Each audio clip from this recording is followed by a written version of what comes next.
overthinking, underdoing, underperforming. Like, I'm gonna put my all into everything I do. I love it! I want this shit! I want this shit! Come on! Going to failure, pushing past failure, training so intensely, you think you're done, you think you're finished, and you keep going. You don't care about the form, you keep going. Hey guys, welcome back to yet another video. This one, I'm not gonna lie, I'm a little nervous. I'm gonna be very open and honest during this video, so if you judge me, that's on you, but I'm just gonna honestly just unload and kind of show you guys what I was dealing with, you know, as I was chasing this journey to becoming a master fitness trainer. All right, so to start with, I'm going to take it back to about February 17th of last year. When I got back here, because I was living in Central Florida, my grandma actually passed away on my birthday 2 days later, February 19th, and it hit me kind of hard. I walked in, I was coming from the gym, I didn't work out, like I had just left, and I came back and she died. She took her breath in her house that she left me, that I live in right now, and it just bothered me.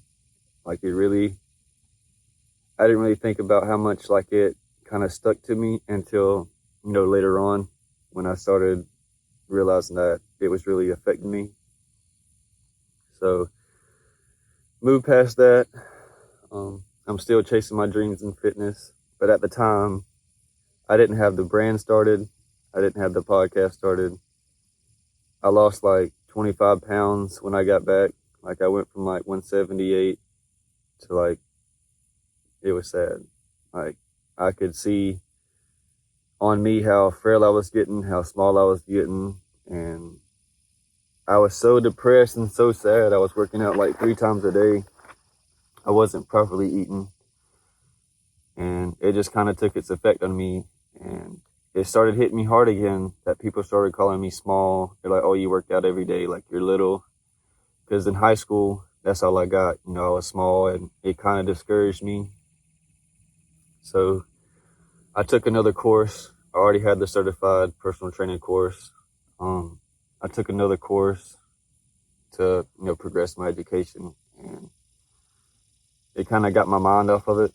But for the first initial 57 days after my grandma passed, now I'm being very open with this, so I'd appreciate it if you didn't really judge me, because I didn't have anybody, like my family they're not those people that know how to handle emotions. So I was really like on my own, and I started smoking weed every day.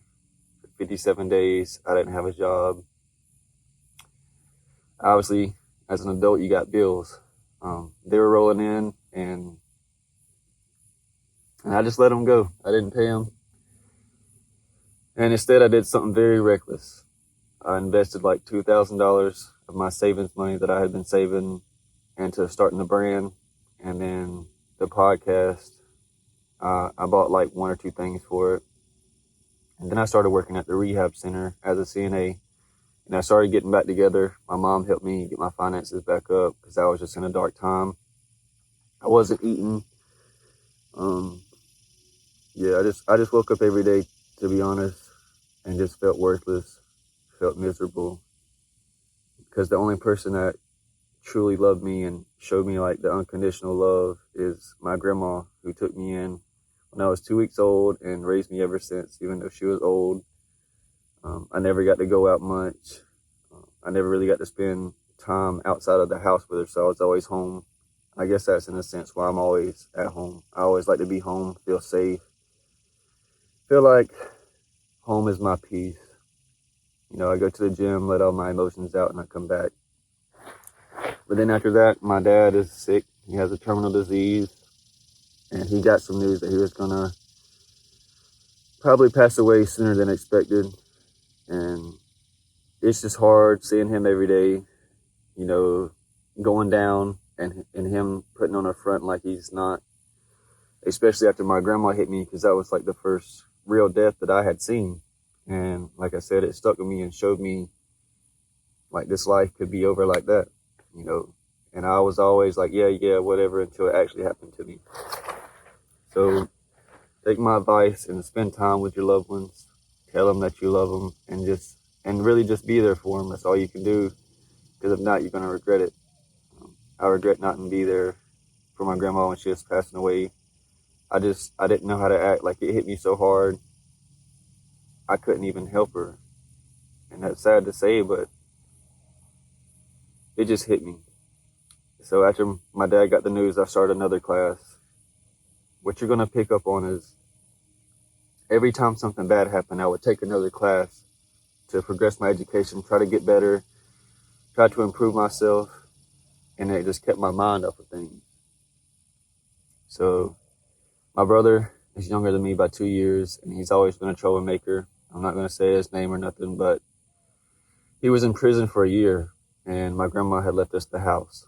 Well, I didn't touch it or nothing. I didn't fix it up. I was waiting until he got back, and that was literally like 11 and a half months after my grandma passed. So for those 11 and a half months, I was just grinding.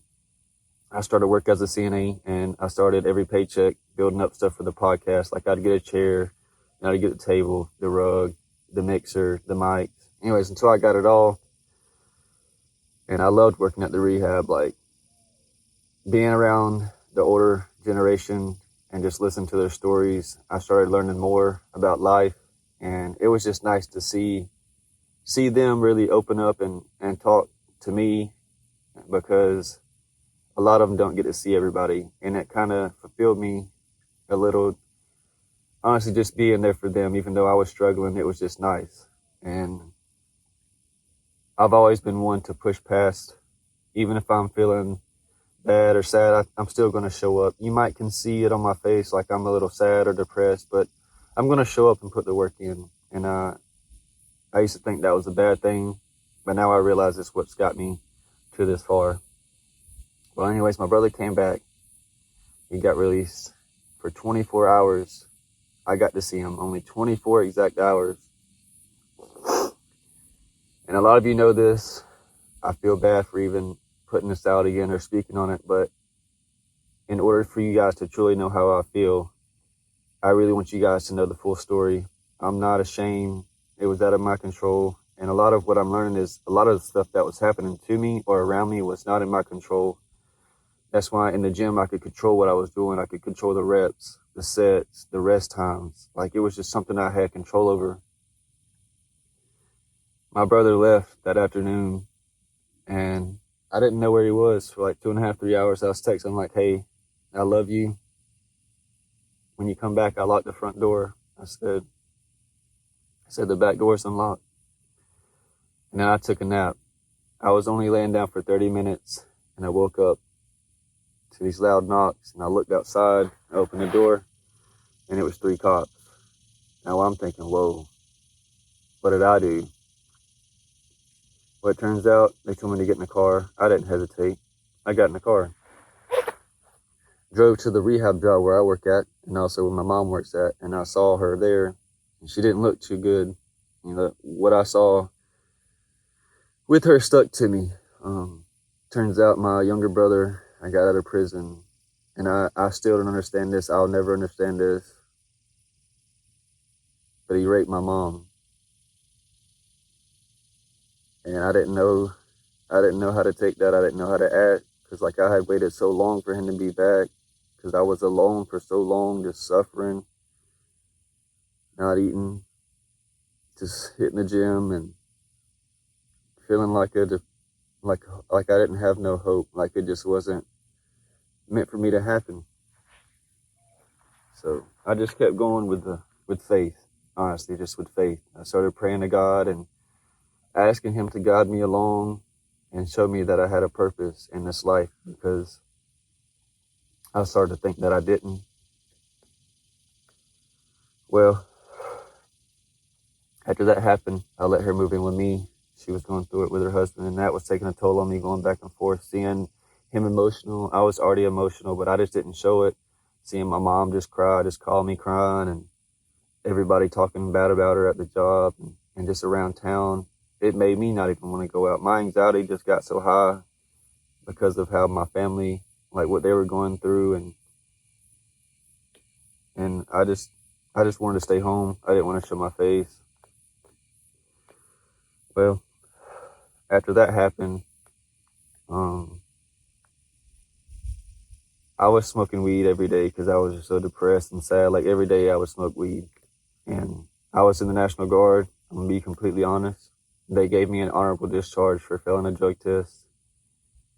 And I know that sounds bad, but honestly, it was the only thing that I didn't use it just like smoking. I used it to kind of calm my nerves because I would get sometimes just so sad and just cry or just feel like so angry at times. And I just realized like it wasn't in my control. So I would just smoke a little and just calm down. And that's really what seemed to just like calm me down. So I kept using it, even though obviously I wasn't supposed to. So it's just, I prayed, this is going to sound wild. I prayed to God just to let me finish school, to let me get out of the Army honorably somehow, some way, because it always stressed me out. I just had too much going on. Like when I was there, I couldn't be present. I couldn't be me. And I just felt like I would get somebody hurt if it came down to it. And I just had to be honest with myself. Like they knew I was a hard worker. They always knew I did what I was supposed to. I think that's why they kind of gave me the honorable. But other than that, the last thing I asked for is just to continuously get better and be able to support not only myself, but my family and my friends, be able to help them out. And I've helped a lot of people along my journey. I mean this in the most humble way. It's an honor, to be able to be in a position to help other people, especially when I was going through so much in my life that I didn't even know how to handle it. I was struggling, but I held that back so I could help other people. And that just showed me a lot about my character. So it wasn't until like 2 or 3 weeks ago that I actually got, discharged from the Army. I'm just waiting on my letter in the mail. But since then, I decided it was time that I really buckled down, focused on my business, my LLC, my personal training, everything. So I signed up for a nutrition course, a glute specialist course, and a weight management course. I just wanted to have everything possible so I could be the best absolute trainer, not only for my clients, my future clients, but for myself. And I became a master trainer this past week. And that's like the biggest goal that I had set.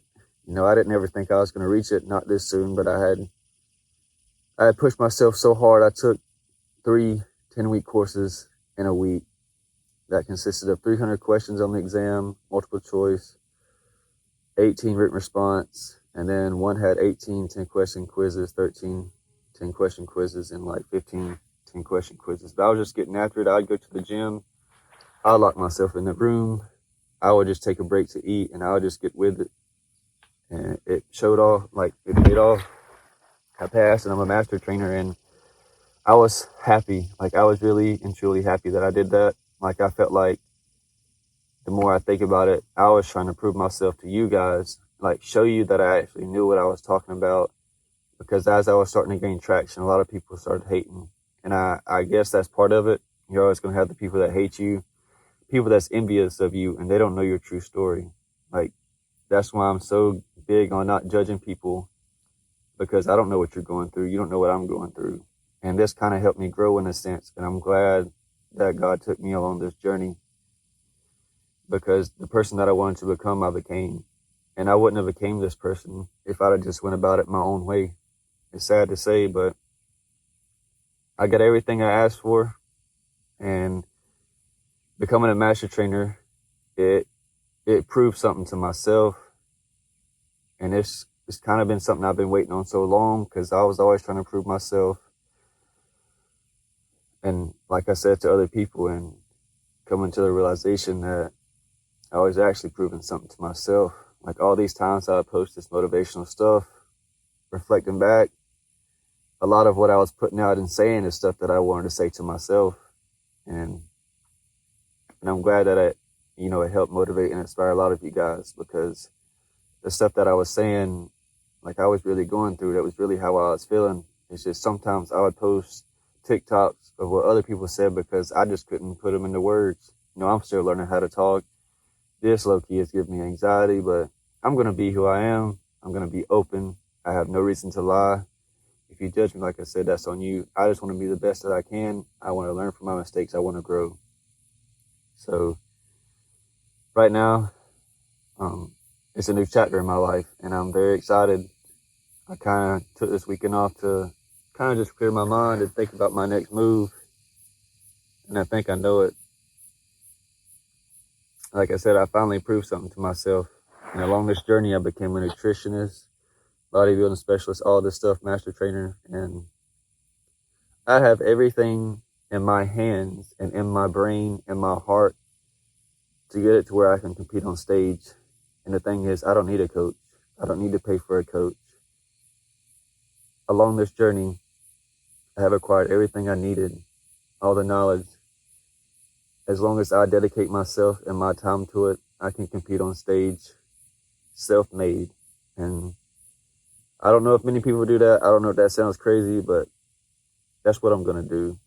Posing is going to be the hardest part for me because, I don't know, it seems so easy, but to me, I just have trouble. I have a few good ones that I like, that I've practiced, but I'm going to have to put in some time and some effort. And I think like now that I'm training people and growing and helping other people, which that's a lot of what I wanted to do growing up, is help people. And this is how I can do it in my own way. So thank you, God, for that. Thank you, God, for taking me along this journey and molding me into everything that I wanted. Now it's time that I show you the power of your creation through me. I let you speak through me. And I love you. And I love you guys. I want to see everybody prosper. I want to see everybody succeed. It doesn't matter your past. It doesn't matter what you did yesterday or this morning. You can change how you act and the direction of your life right now. Just take a step in the right direction and keep going. Like I said, along this journey, I didn't get from here to here in a day. I literally took things the long way. Like building a house, you need a solid foundation. I went one brick, one step, one day at a time until I got here. And now that's just my goal. I'm going to compete on stage. I know I said that for a while, but my body wasn't there yet. Like I just wasn't where I needed to be because I was so stressed about school. It was kind of bringing me back down, but now I'm finished. Everything that I had to look forward to is positive, and now I can fully commit. So hopefully I'm on day 64, 65 of training every day straight. I'm going to take a break, probably 2 or 3 days, just to let my body heal, and then I'm going to get after it. So I appreciate you guys taking the time to actually got to this point and finished. Appreciate you guys listening. This was not really easy for me to open up and say, but it's just something that's off my chest now because I used to go to mental therapy and it helped me a lot. It helped me figure out who I am as a person. It helped me figure out why I do stuff. And I kind of miss going, but, it's just not there for me now. I don't want to go right now. It's time for me to take time for myself and do what I want. Like I said, this next chapter in my life is for me. I've been living, helping everybody else for too long. And it's time that I focus on me and do something that I want to do. And that excites me because I'm not one to go out to get excited. I'm not one to go to bars and get excited. Like, I just like to work. I like to see it pay off. And I like to be home chilling. And that's just who I am. I take a lot after my grandma and her values. I love everybody. I don't judge them. But at the end of the day, I got to do what's best for me. And I neglected myself for too long. So here's officially the next start in the chapter of my life. Hope you guys stay tuned. I know this is going to be a little longer video than usual, but God bless each and every one of you. Stay safe, chase your dreams, and don't give up. Look at me. I've been through so much, and I'm still pushing. Keep a positive attitude. Take time for yourself mentally, because your mental health plays a huge role in everything that you do. It's not just physical. But you guys stay safe.